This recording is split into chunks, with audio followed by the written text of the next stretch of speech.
Hello, hello. Today we are going to be going over the lead paint disclosure. So let's get into it. So this is for a Portend property that we've got over here. So as you can see, this is for homes built before 1978.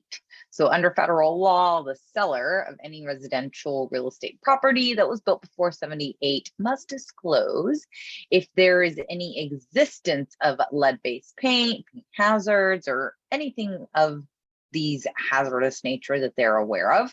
And then the buyer has to be given a 10-day period to inspect for lead-based paint or lead-based paint hazards. That's part of your investigation contingency. If you don't have your investigation contingency, well, that covers that, right? You're not going to be getting the time to investigate these things.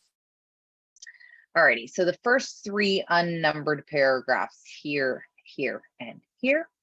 These are so that you know that the statutory requirement warning statements are there about the dangers of lead-based paint, and that the buyer does have the right to conduct investigations. And the obligation of the seller is to deliver reports and disclose any hazards known to lead-based paint. The second paragraphs contain a similar warning, and those are directed to tenants and landlords, and that is because there are federal laws, not just to sales, but also to leases and rentals.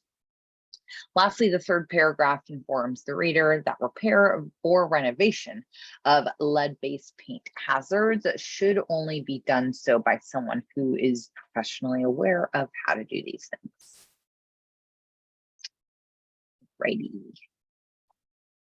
Down here, paragraphs 1 through 4, 1, 2, 3, and 4. Roll back up. This is for the sellers to make disclosures and affirm that the buyer has been provided with the specific booklets listed here. Identifying the problems with lead-based paint. In paragraph 2, that's where the listing agent is acknowledging that they are aware that they need to provide this information. Paragraph 3 is where the buyer acknowledges that they've received the disclosures and booklets and that they have a right to inspect.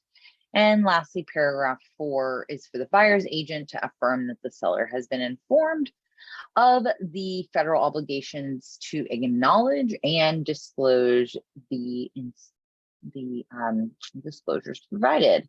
So usually when I provide this to my clients, I let them know that if it was built before 1978, there's a high probability that it does have lead-based paint. If that is a concern to them, that they should do any and all investigations for that they feel is important. And that's why it's important to keep your inspection contingency if you are going into a deal where your client is purchasing something before 1978.